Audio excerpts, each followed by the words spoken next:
Hello दोस्तों, आज की कहानी है इश्क का जादू, जिसका ये पार्ट 68 है। अगर आपको ये कहानी पसंद आ रही है तो प्लीज़ इसे लाइक कीजिए, शेयर कीजिए और आप इस चैनल पर नए हैं तो प्लीज़ इस चैनल को सब्सक्राइब कीजिए। निशांत परी की हथेली को देखकर चौंक जाता है। तुम्हारा घाव कहाँ गया? मैंने खुद अपनी आंखों से देखा था। वह कांच का टुकड़ा तुम्हारी हथेली के अंदर तक गया था और इतना गहरा घाव 1-2 दिन में ठीक बिल्कुल नहीं हो सकता। यहाँ तक कि उसका कोई नामो निशान तक नहीं है। नामुमकिन है यह सब। निशांत हंसती हुए बोलता है, बहुत मज़ा आने वाला है परी, इस बार तो पूरा खजाना हाथ लगा है मेरे। परी अपना हाथ निशांत से छुड़वाती है। छोड़ो मेरा हाथ, दूर रहो मुझसे, मुझे छुओ मत, मैंने कहा ना, छोड़ो मेरा हाथ। और इसी छीना झपटी के दौरान परी के हाथ से अंगूठी निकलकर गिर जाती है। अंगूठी के निकलते ही परी कमज़ोर होने लगती है और उसकी स्किन चमकने लगती है। निशांत यह देखकर डर जाता है और 2 कदम पीछे हट जाता है। परी उसे डरा हुआ देखकर उसके पास आती है। बिल्कुल सही कहा तुमने, इंसान नहीं हूँ मैं। अगर मेरे आसपास भी अब आने की कोशिश करी तो जान गंवा बैठूंगी अपनी। परी निशांत को इन बातों में उलझा कर रखती हैं और धीरे धीरे उसके पास आती हैं ताकि उसके पास गिरी हुई अपनी अंगूठी को उठा सके। परी जैसे ही अपनी अंगूठी उठाने के लिए झुकती है, निशांत अपने हाथ से परी का मुंह बंद करके उसे पकड़ लेता है। निशांत, तुम्हें क्या लगता है तुम्हारी इन धमकियों से मैं डर जाऊंगा? तुम अभी तक मुझे जानती नहीं। वह परी को पकड़कर वहां से ले जाता है और परी की अंगूठी वहीं रह जाती है। थोड़ी देर बाद निहारिका राजवीर को फ़ोन करती है। निहारिका, हेलो राजवीर। राजवीर, हेलो निहारिका, बोलो कैसे फ़ोन किया मुझे? निहारिका, मुझे तुमसे कुछ बात करनी है राजवीर। मैं तुम्हारे घर के बाहर खड़ी हूँ, प्लीज़ 5 मिनट के लिए बाहर आ सकते हो? राजवीर 2 मिनट के बाहर आता है। बोलो क्या काम है? निहारिका, कंपनी से लिए हुए 7 दिन आज ख़त्म हो चुके हैं और वीर अंकल ने तुम्हें बताया ही होगा। मैं सच में तुम्हारी मदद करना चाहती हूँ राजवीर। राजवीर, थैंक यू निहारिका, लेकिन तुम मेरे पहले ही बहुत मदद कर चुकी हो। वैसे इस बार कैसे मदद करने वाली हो? मेरी रिपोर्ट्स वैशाली आंटी को देकर या मेरा कोई दूसरा राज उन्हें बताकर? निहारिका यह सुनकर हैरान हो जाती है। राजवीर नहीं, मैंने तो बस उनको। राजवीर निहारिका पास आता है। मुझे सब पता है निहारिका, अपने दुश्मनों और दोस्तों पर नज़र रखना मुझे बखूबी आता है। लेकिन तुम चिंता मत करो, मुझे इस बात से कोई नाराज़गी नहीं है तुमसे। निहारिका, राजवीर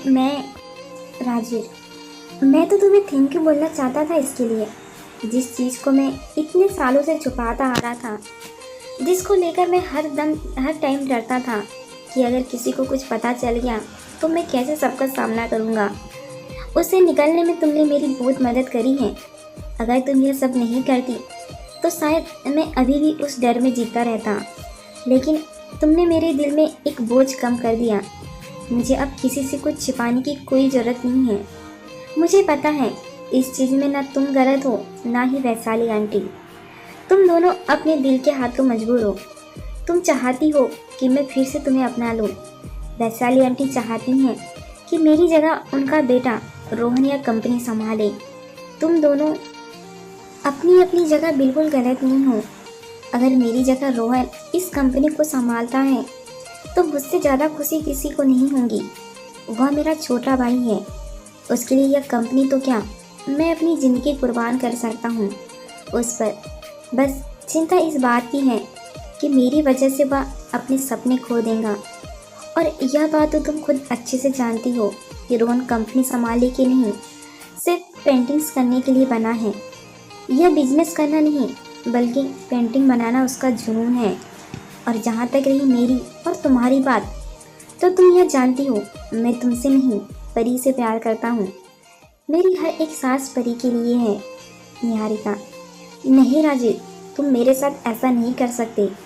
हम प्यार करते थे एक दूसरे से। राजवीर, बिल्कुल सही कहा निहारिका तुमने, हम प्यार करते थे, करते हैं नहीं। प्यार उस इंसान से करो जो बदले में तुमसे प्यार करे, और वो इंसान मैं नहीं, रोहन है। निहारिका यह सुनकर हैरानी से राजवीर की तरफ देखने लगती है। तुम्हें पता था? राजवीर, पता नहीं था, लेकिन तुम दोनों को देखकर पता लग गया। तुम खुद भी यह बात नहीं समझ पा रही हो निहारिका। तुम्हारे लिए मैं नहीं, रोहन ज़्यादा सही है, पर तुम दोनों ही इस बात को समझ नहीं पा रहे हो। राजवीर की बात सुनकर निहारिका सोच में पड़ जाती है। राजवीर, मुझे ऑफिस जाना है, तैयार होना है, बाय। और हाँ, जो भी मैंने तुम्हें बोला, इन सब बातों पर एक बार गौर जरूर करना, तुम्हें शायद अपने सवालों के जवाब मिल जाए। निहारिका भी राजवीर को बाहर बोलकर वहाँ से चले जाती हैं। राजवीर जब अंदर आने के लिए आगे बढ़ता है तो अचानक उसकी नज़र परी की अंगूठी पर जाती है। राजवीर थोड़ा पास जाकर उसको हाथ में लेता है। राजवीर, यह रिंग तो परी की है, ये यहाँ ज़मीन पर कैसे गिरी हुई है? परी तो इसे अपने आप से एक सेकंड के लिए भी अलग नहीं करती, शायद गलती से गिर गई होंगी। ऑफिस मिलेंगे तब वापस कर दूंगा। राजवीर उस रिंग को अपने साथ लेकर वहाँ से चला जाता है। राजवीर रेडी होकर ऑफिस पहुँचता है। सुमित पहले से ही केबिन में उसका इंतज़ार कर रहा होता है। सुमित, बॉस सब कुछ रेडी है ना? राजवीर, डोंट वरी, सब रेडी है। तुम पहले यह बताओ, ये परी अभी तक क्यों नहीं आई? सुमित, परी, लेकिन वह तो आपके साथ आने वाली थी ना? राजवीर, नहीं, वह घर से वापस रेस्टोरेंट चली गई थी और उसने कहा था कि वह सीधा ऑफिस आएंगी। एक काम करो, तुम उसको फ़ोन लगाओ, पूछो कब तक आएंगी। सुमित परी को फ़ोन लगाता है, लेकिन उसका फ़ोन आउट ऑफ नेटवर्क आता है। सुमित, बॉस, परी का फ़ोन तो लग ही नहीं रहा है। राजवीर, ठीक है, थोड़ी देर बाद में फिर से ट्राई करना। वही निशान परी को एक खाली फैक्ट्री में लेकर जाता है। अंगूठी निकल जाने की वजह से परी बहुत ही कमज़ोर हो चुकी थी, जिसकी वजह से वह बेहोश हो गई थी। निशांत परी को एक जगह बैठाकर उसके हाथों को पीछे करके रस्सी से बांध देता है और पैरों को भी रस्सी से बांध देता है। थोड़ी देर बाद परी को होश आता है। वह अपने चारों तरफ नजरें घुमाकर देखती हैं और उठने की कोशिश करती हैं, लेकिन हाथ पैर बंधे होने की वजह से वह अपनी जगह से उठ नहीं पाती। निशांत परी को देखकर, क्या बात है प्रिंसेस, होश में आ गई आप? परी, देखो, मुझे जाने दो यहाँ से, मैंने क्या बिगाड़ा है तुम्हारा? निशांत, अरे आराम से, जाने की इतनी भी जल्दी क्या है? वैसे बड़ी तकलीफ हो रही होंगी ना इन रस्सियों में बंधे हुए। रुको, मैं इन्हें खोल देता हूँ। ऐसा बोलकर निशांत एक बड़ा सा चाकू परी के पैरों के पास लेकर जाता है और रस्सी काटने की जगह और चाकू से परी के पैर में कट लगा देता है, जिससे परी का नीला खून निकलने लगता है। और खून निकलते देख निशांत बड़ा ही खुश हो जाता है। परी जो पहले से ही बहुत कमज़ोर है, कट लगने से उसे बहुत ज़्यादा तकलीफ होती है। उसको तकलीफ में देखकर हंसती हुई निशांत परी को बोलता है, निशांत, ओहो, माफ़ करना परी, वो गलती से चाकू लग गया। कुछ भी बोलो, लेकिन बहुत ही लाजवाब हो तुम। पता नहीं आखिर हो क्या तुम। परी, अगर मैं तुम्हें बता दूं कि मैं हूँ कौन, तो तुम मुझे यहाँ से जाने दोगे? निशांत, हाँ, कुछ ऐसा बोला तो था मैंने तुम्हें पहले, लेकिन अभी जाने दूंगा या नहीं ये मेरे मूड पर डिपेंड करता है। परी, तुम्हें तो मैं छोड़ूंगी नहीं, तुम जानवर हो, जानवर।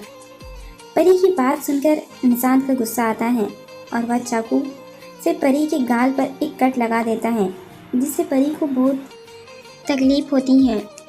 परी को दर्द में देखकर निशांत पागलों की तरह हंसने लगता है। निशांत, क्या हुआ, गुस्सा आ रहा है? अब तुम ही ने तो कहा था जानवर हूँ तो कुछ भी कर सकता हूँ ना। अब चाहे तुम मुझे कुछ बताओ या ना बताओ, मैं खुद ही पता लगा लूँगा तुम्हारी सच्चाई।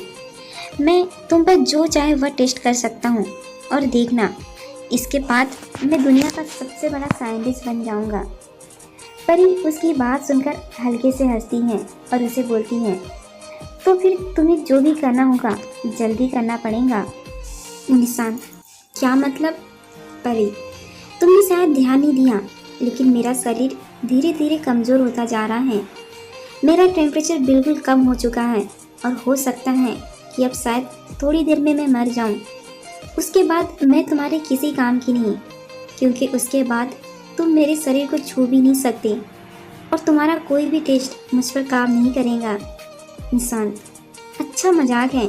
मैंने बस तुम्हें सिर्फ 2 कट लगाए हैं और 2 बूंद तुम्हारा खून निकला है। इतने से मैं तुम बन नहीं सकती। परी, बिल्कुल मैं मर सकती हूँ।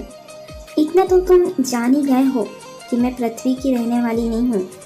और जब तुम मुझे यहाँ लेकर आए थे तो मेरे हाथ की अंगूठी, जो हमेशा मेरी रक्षा के लिए होती है, वह गिर चुकी है।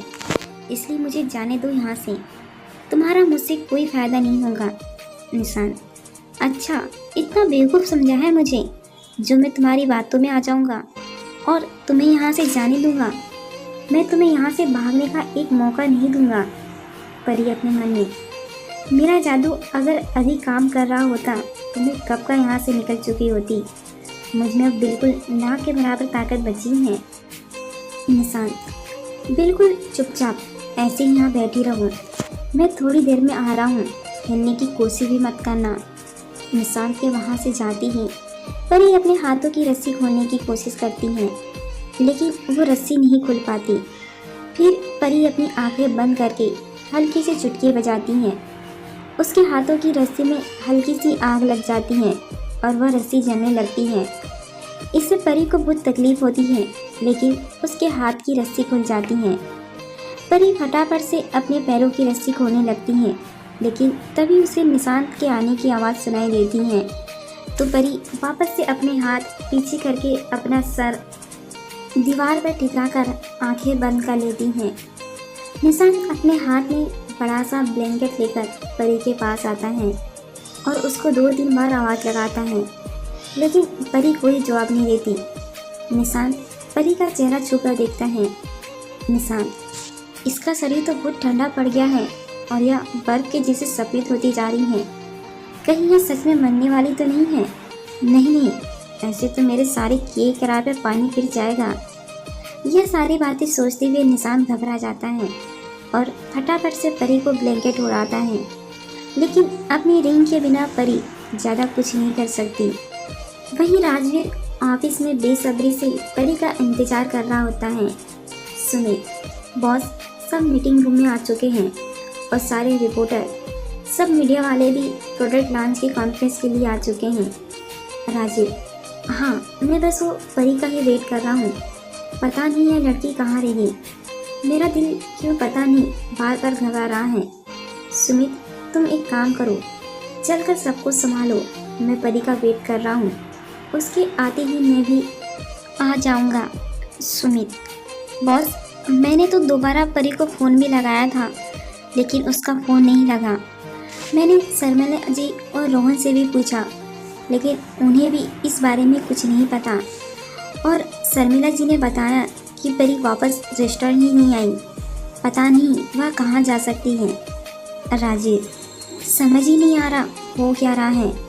परी ने खुद मुझे बोला था कि वो मुझसे सीधे ऑफिस में आकर मिलेंगी। उसे पता है आज की मीटिंग मेरे लिए कितनी ज़्यादा इम्पोर्टेंट है। कुछ तो गलत हो रहा है। एक काम करो, उसकी फ़ोन की लास्ट लोकेशन पता लगाओ। तभी पीछे से रोहन भागता हुआ राजवीर के पास आता है। रोहन, क्या हुआ भाई? परी का कुछ पता लगा? पता चला वह कहाँ पर है? वही निशांत परी के सामने एक घूमने वाली चेयर पर बैठा हुआ था और चेयर पर घूमते हुए परी को गाना गाकर उठा रहा था। ओ मेरी प्यारी परी, ओ मेरी मेरी भोली परी, जल्दी से उड़ जाओ परी, मेरी सोने की चिड़िया, जल्दी से उड़ जा परी। पर फिर भी अपनी आंखें नहीं खोलती। निशांत को गुस्सा आता है और वह चाकू लेकर उसके पास आता है। अगर अब तुम नहीं उठी तो मैं तुम्हें और तकलीफ दूंगा, मगर प्यार से। निशांत गुस्से से और एक गहरा कट हाथ पर लगाता है, जिससे परी का खून चाकू पर से होता हुआ नीचे ज़मीन पर गिर जाता है और नीचे ज़मीन पर गिरते ही वह नीलम में बदल जाता है। नीलम देखकर निशांत हैरान हो जाता है। ओह भाई साहब, तो इस नीलम का राज ये है। अब मुझे कोई हैरानी नहीं कि आखिर वो नीलम का टुकड़ा तुमने क्यों चुराया था और इतनी कीमती नीलम के बदले तुमने उस जानवर को चुना था। निषाद फटाफट से उठकर सामने टेबल पर रखा एक इंजेक्शन लेकर आता है और उसे परी के गले पर लगा देता है। परी कराहती हुई धीरे से बोलती है, क्या कर रहे हो तुम ये? निषाद वहीं परी के पास बैठ जाता है और बोलता है, चिंता मत करो, जहर नहीं दिया है तुमको, सिर्फ एनर्जी का इंजेक्शन है। परी धीरे से अपना हाथ ब्लैंकेट से बाहर निकालकर निशांत के सीने पर रखती हैं और ताकत लगाकर उससे धक्का देती हैं। निशांत एक जोर के झटके के साथ जाकर पीछे दीवार पर लगता है और वहाँ पर की बहुत सारी लकड़ियाँ आकर निशांत के पैर पर गिर जाती हैं। निशांत दर्द से जोर से चिल्लाता है, परी तुम्हें छोड़ूंगा नहीं मैं। परी जल्दी से अपने पैर की रस्सी खोलती हैं और वहाँ से भागने के लिए खड़ी होती हैं, लेकिन 3-4 कदम चलते ही परी कमज़ोर सी वहीं गिर जाती हैं और निशांत धीरे धीरे लंगड़ाते हुए खड़ा होता है और वहीं पास में से रखा एक लोहे का पाइप उठाकर लंगड़ाते हुए परी के पास आता है और जोर से उसके सर पर मारता है, जिससे परी वहीं बेहोश हो जाती हैं। वहीं ऑफिस में राजवीर, रोहन परी के लिए परेशान हो रहे होते हैं। सुमित किसी से फ़ोन पर बात करके राजवीर को अपना मोबाइल देता है। सुमित, बॉस, परी की लोकेशन का पता चल गया है। राजवीर फ़ोन में जैसे ही लोकेशन देखता है हैरान हो जाता है।